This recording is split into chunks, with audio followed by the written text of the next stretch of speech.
क्या आपने कभी सोचा है कि कुछ लोग बहुत कम कमाई के बावजूद पैसा बचा लेते हैं, जबकि कुछ लोग बहुत ज़्यादा कमाने के बाद भी हमेशा पैसे की कमी महसूस करते हैं। एक व्यक्ति हम महीने के 30,000 रुपये कमाता है और आराम से अपना खर्चा कर लेता है। वहीं दूसरा व्यक्ति महीने के 1 लाख रुपये कमाता है, लेकिन महीने के अंत में उसके पास कुछ भी नहीं बचता। आखिर ऐसा क्यों? क्या ज़्यादा पैसा कमाना भी अमीर बनने का सबसे बड़ा रास्ता है? शायद नहीं, क्योंकि पैसा का खेल सिर्फ गणित का खेल नहीं है। यह इंसान यह इंसानी व्यवहार, भावनाओं, आदतों और सोच का खेल भी है। इसी सोच को समझने वाली एक प्रसिद्ध किताब है द साइकोलॉजी ऑफ मनी। इसे मॉर्गन हाउसल ने लिखा है। आज की वीडियो में हम इस किताब से मिलने वाली सभी ज़रूरी सीखों को बहुत आसान और बिल्कुल रोज़मर्रा की ज़िंदगी में समझेंगे। और वीडियो के अंत तक आपको समझ आएगा कि पैसों कमाने से ज़्यादा ज़रूरी कई बार यह होता है कि आप पैसे के साथ व्यवहार कैसे करते हैं। पैसे के मामले में हर इंसान अलग क्यों सोचता है? मान लीजिए 2 लोग के सामने एक ही रकम रख दी जाए। एक व्यक्ति तुरंत उसे बचाने के बारे में सोचेगा। दूसरा व्यक्ति सोचेगा कि इससे नया फ़ोन खरीद लेता हूँ। तीसरा व्यक्ति उसे कहीं निवेश करने की सोचेगा और चौथा शायद अपने परिवार पर खर्च कर देगा। एक ही पैसा, लेकिन 4 अलग-अलग फैसले। क्यों? क्योंकि हर इंसान का पैसा के सामने रिश्ता अलग होता है। किसी ने बचपन में पैसों की कमी देखी है, किसी ने अपने परिवार के साथ परेशानी में देखा है, किसी ने बहुत पैसा देखा है और किसी ने कभी पैसे की चिंता नहीं की। इन अनुभवों का असर हमारी सोच पर पड़ता है। इसलिए जब कोई व्यक्ति पैसे को लेकर आपसे अलग फैसला करता है तो ज़रूरी नहीं कि वह मूर्ख हो। हो सकता है उसका अनुभव पैसे बिल्कुल अलग हो। यही पहली बड़ी सीख है। पैसों के पैसों के फैसले हमेशा सिर्फ गणित से नहीं होता, उनमें हमारी ज़िंदगी के अनुभव भी शामिल होते हैं। अमीर होना और अमीर दिखना अलग-अलग चीज़ है। अब एक बहुत दिलचस्प बात समझिए, कई लोग अमीर दिखाना चाहते हैं। महँगा फ़ोन, महँगे कपड़े, महँगी गाड़ी, महँगा और बड़ा घर। लेकिन इन चीज़ों को देखकर हम यह नहीं जान सकते कि व्यक्ति वास्तव में कितना अमीर है, क्योंकि जो पैसा आपने खर्च कर दिया, वह अब आपके पास नहीं है। अलग संपत्ति अक्सर वह होती है जो दिखाई नहीं देती, जैसे बैंक में बचत, निवेश, आपकी आर्थिक सुरक्षा और सबसे ज़रूरी, आपके पास मौजूद विकल्प। मान लीजिए किसी व्यक्ति के पास 6 महीने का खर्च बचा हुआ है और अचानक उसकी नौकरी चली जाती है, तो वह भी कुछ समय तक बिना घबराए रह सकता है। यह आर्थिक ताकत है। दूसरी तरफ कोई व्यक्ति बहुत महँगी गाड़ी चला रहा है, लेकिन उसके पास बहुत ज़्यादा कर्ज़ है। बाहर से वह अमीर दिखाई दे सकता है, लेकिन अंदर से आर्थिक स्थिति कमज़ोर हो सकती है। इसलिए याद रखिए, अमीर दिखना और वास्तव में आर्थिक रूप से मजबूत होना एक ही चीज़ नहीं है। बचत क्यों ज़रूरी है? अब सवाल आता है, अगर कमाई सीमित है तो बचत कैसे करें? बहुत लोग कहते हैं जब कमाई बढ़ जाएगी तब बचत करेंगे। लेकिन समस्या यह है कि कमाई बढ़ने के साथ अक्सर खर्च भी बढ़ता है। लेकिन पहले छोटा फ़ोन था तो ठीक था, फिर कमाई बढ़ी तो महँगा फ़ोन चाहिए। पहले साधारण बाइक थी, फिर बाइक चाहिए, नया चाहिए। फिर कार, फिर उससे महँगी कार और धीरे-धीरे जीवन का खर्च हमारी कमाई के साथ-साथ बढ़ता जाता है। इसलिए सिर्फ़ ज़्यादा कमाना काफ़ी नहीं है, कमाई और खर्च के साथ कुछ हिस्सा बचाना भी ज़रूरी है। और बचत का मतलब हमेशा किसी ख़ास चीज़ के लिए पैसा जमा करना नहीं होता। बचत आपको स्वतंत्रता देती है। अगर आपके पास कुछ पैसे बचा हुआ है तो आपके पास अचानक आने वाली परिस्थितियों से निपटने का क्षमता होती है। अगर कोई बार अगर कई बार पैसा हमें कोई चीज़ खरीदने से ज़्यादा महत्वपूर्ण चीज़ देता है, अपनी ज़िंदगी से अपनी ज़िंदगी के फैसले खुद लेने की आज़ादी। पैसा की सबसे बड़ी ताकत आज़ादी। सोचिए आपको ऐसा काम पसंद नहीं है जिसमें आप रोज़ जाते हैं, लेकिन आपके पास कोई बचत नहीं है, तो आप मजबूरी में वही काम करते हैं। अब दूसरी स्थिति सोचिए, आपके पास इतना पैसा बचा है कि कुछ समय तक आपका ज़रूरी खर्च चल सकता है। अब आपके पास विकल्प है, आप नौकरी बदल सकते हैं, नई चीज़ खरीद सकते हैं, कुछ समय सोच सकते हैं। यानी पैसा सिर्फ़ सामान खरीदने का साधन नहीं, पैसा आपको समय और विकल्प खरीद कर दे सकता है और शायद यही पैसे की सबसे बड़ी ताकत है। महँगा फ़ोन आपको कुछ सुविधा दे सकता है, लेकिन आर्थिक सुरक्षा आपको कई मुश्किल परिस्थितियों में फ़ैसले लेने की आज़ादी दे सकता है। इसलिए कभी-कभी पैसे खर्च करने के बजाय पैसे बचाकर रखना ज़्यादा मूल्यवान होता है। चक्रवृद्धि का जादू। अब बात करते हैं पैसे की एक ऐसी ताकत जो जिसे समझना बहुत ज़रूरी है। चक्रवृद्धि। मान लीजिए आपका पैसा थोड़ा-थोड़ा करके बढ़ रहा है। शुरुआत में वृद्धि छोटी हो दिखाई देती है। आप सोचिए इससे क्या होगा? लेकिन जब आपका पैसा लंबे समय तक बढ़ता रहता है और उस पर मिलने वाला लाभ भी आगे बढ़ने लगता है, तो समय के साथ अक्सर बड़ा हो सकता है। यही कारण है कि लंबे समय तक लगातार निवेश और धैर्य की कई बार महत्वपूर्ण होता है। यहाँ एक बात समझना ज़रूरी है, चक्रवृद्धि का फ़ायदा सिर्फ़ ज़्यादा पैसे लगाने से नहीं आता, समय भी बहुत महत्वपूर्ण है। इसलिए जल्दी शुरुआत करना और लंबे समय तक टिके रहना कई बार बहुत शक्तिशाली हो सकता है, लेकिन निवेश में जोखिम होता है। इसलिए किसी भी निवेश को बिना समझे सिर्फ़ रिटर्न देखकर नहीं चुनना चाहिए। हर चीज़ आपके नियंत्रण में नहीं है। पैसे की दुनिया में एक और महत्वपूर्ण बात, किस्मत और जोखिम दोनों मौजूद होते हैं। किसी व्यक्ति को देखकर हम सोचते हैं कि उसने बहुत अच्छा फैसला लिया और इसलिए वह सफल हुआ, लेकिन हो सकता है उस सफलता में सही समय, परिस्थितियाँ और किस्मत की भी भूमिका रही हो। इस तरह अगर किसी व्यक्ति को नुकसान हुआ, तो ज़रूरी नहीं कि उसका हर फैसला गलत था। कई बार अच्छे फैसले के बाद भी परिणाम खराब हो सकता है। इसलिए सिर्फ़ परिणाम देखकर किसी व्यक्ति के फैसले को सही या गलत घोषित करना हमेशा सही नहीं होता। आपका काम यह होना चाहिए कि आप ऐसे फैसले लें जिनमें गलती होने पर भी काफ़ी आपकी पूरी आर्थिक ज़िंदगी खत्म ना हो। यानी जोखिम को खत्म करना हमेशा संभव नहीं है, लेकिन उसे सँभालना संभव है। अपने लिए सुरक्षा की जगह रखिए। अब सोचिए आप अपनी पूरी कमाई का लगभग हर पैसा किसी एक जगह लगा देते हैं। सब कुछ ठीक चलता है तो कुछ बहुत अच्छा होता है। लेकिन अगर अचानक कोई समस्या आ जाए, तो आपके पास बचने का रास्ता कम हो सकता है।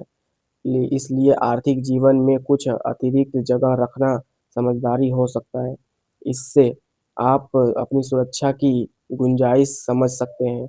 ज़रूरी खर्च के लिए बचत, आपातकाल के लिए पैसा और ऐसे फैसले जिनमें अगर उम्मीद की मुताबिक परिणाम न मिले, तब भी आप सँभल सकें।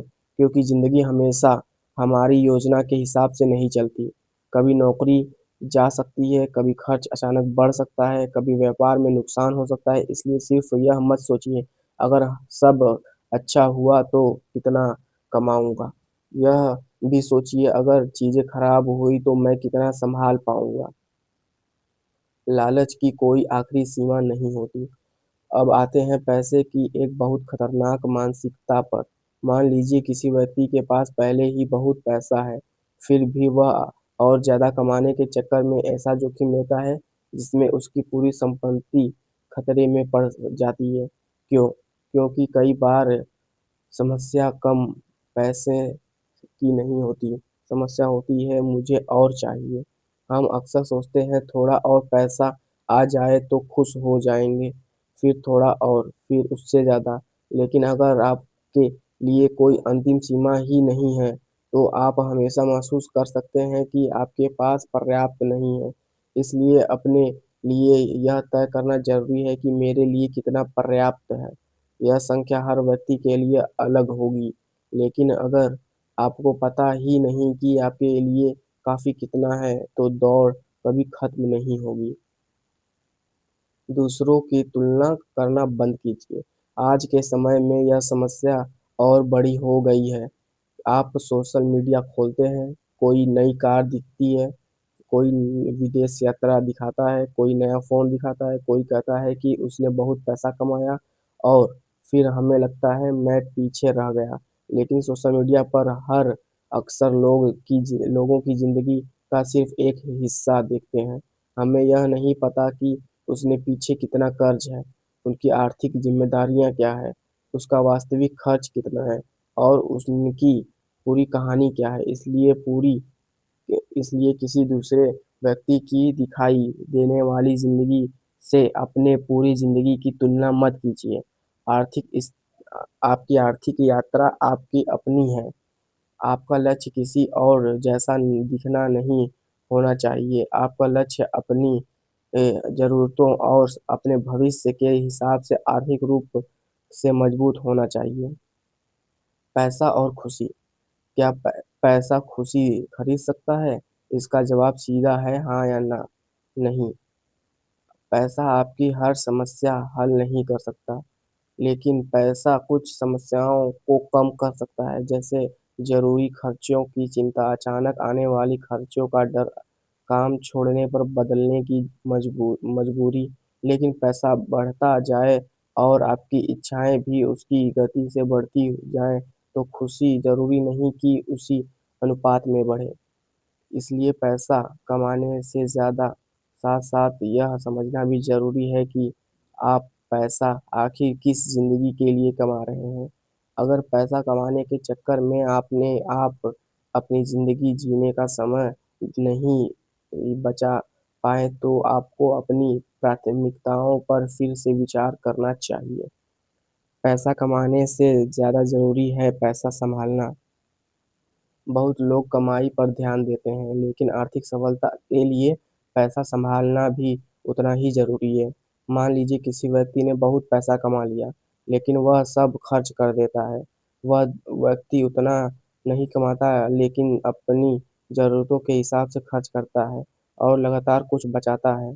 लंबे समय में दूसरे व्यक्ति की आर्थिक स्थिति ज़्यादा मजबूत हो सकती है। इसलिए खुद से सिर्फ यह सवाल मत पूछिए, मैं ज़्यादा पैसा कैसे कमाऊँ? यह भी पूछिए कि जो पैसा मेरे पास आता है, मैं उससे कितनी समझदारी से सँभाल पाऊँगा। सरलता बहुत शक्तिशाली है। पैसे के मामले में कई बार लोग चीज़ों को बहुत जटिल बना देते हैं। बहुत सारे निवेश, बहुत सारी योजनाएँ, बहुत ज़्यादा खरीदारी, बहुत ज़्यादा जोखिम। लेकिन कई बार सवाल तरीका ज़्यादा टिकाऊ हो सकता है। अपने खर्च को समझना ज़रूरी और इच्छा में अंतर करना, कुछ पैसा बचाना, अपने भविष्य के साथ अपने भविष्य के लिए योजना बनाना और लंबे समय तक अपने फैसलों पर टिके रहना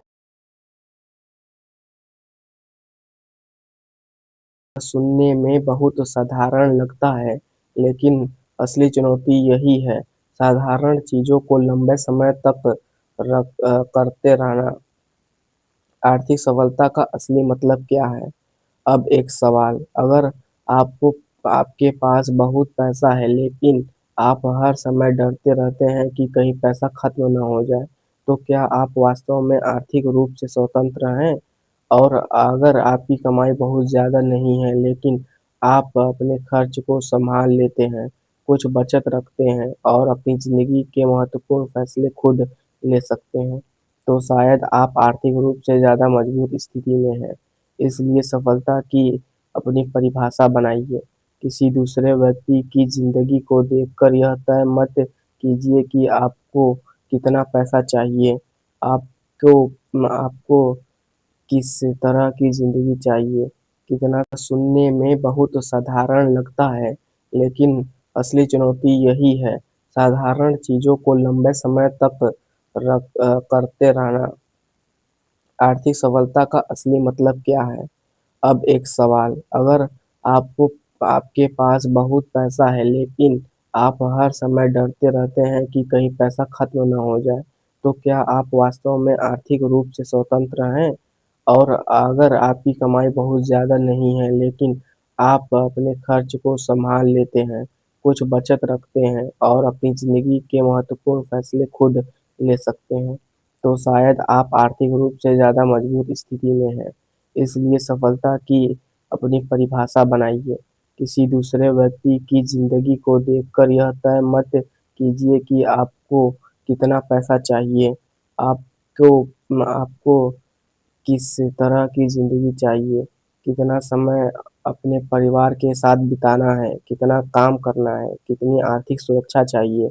इन सवालों के जवाब आपकी आर्थिक योजना को दिशा देता है। तो आज हमने पैसे के बारे में कई महत्वपूर्ण बातें समझी। पैसा सिर्फ गणित नहीं, यह हमारी सोच और व्यवहार से जुड़ी हुआ है। पहली बात, हर व्यक्ति पैसे के बारे में अपने अनुभव के आधार पर सोचता है। दूसरी बात, अमीर दिखना और आर्थिक रूप से मजबूत होना अलग-अलग चीज़ है। तीसरा बात, अगर बचत सिर्फ भविष्य के लिए पैसा रखना नहीं है, यह आपको विकल्प और आज़ादी भी देता है। चौथी बात, चक्रवृद्धि को समय चाहिए इसलिए धैर्य बहुत महत्वपूर्ण है। पाँचवीं बात, किस्मत और जोखिम दोनों ज़िंदगी का हिस्सा है। छठवीं बात, आपको यह तय करना होगा कि आपके पास कितना पैसा पर्याप्त है। सबसे महत्वपूर्ण, दूसरों की ज़िंदगी से अपनी आर्थिक ज़िंदगी की तुलना मत कीजिए, क्योंकि आखिर में पैसा सिर्फ यह तय नहीं करता कि आप क्या खरीद सकते हैं, यह सही तरीका से सँभाला गया पैसा यह भी तय करता है कि आपके पास कितने विकल्प हैं, कितना समय है और कितनी स्वतंत्रता है। इसलिए अगली बार जब आपको लगे कि मुझे बस और पैसा चाहिए, तो एक पल रुककर खुद से पूछना, मुझे वास्तव में ज़्यादा पैसा चाहिए या मुझे अपनी ज़िंदगी पर ज़्यादा नियंत्रण चाहिए? कोई शायद पैसे के सबसे बड़ी कीमत उस चीज़ में नहीं है जिससे आप खरीद सकते हैं, बल्कि उस आज़ादी में है जो पैसा आपको अपने फैसले खुद लेने के लिए दे सकता है। अगर आपको यह वीडियो पसंद आई तो लाइक करें, चैनल को सब्सक्राइब करें और कमेंट में बताइए कि आपको यह वीडियो कैसा लगा। आपके लिए पैसा सबसे ज़्यादा है या किसी चीज़ के बारे में है, सुरक्षा, आज़ादी या बेहतर ज़िंदगी। मिलते हैं अगली वीडियो में, तब तक के लिए याद रखिए पैसा कमाना ज़रूरी है, लेकिन पैसे के साथ उससे भी ज़्यादा ज़रूरी है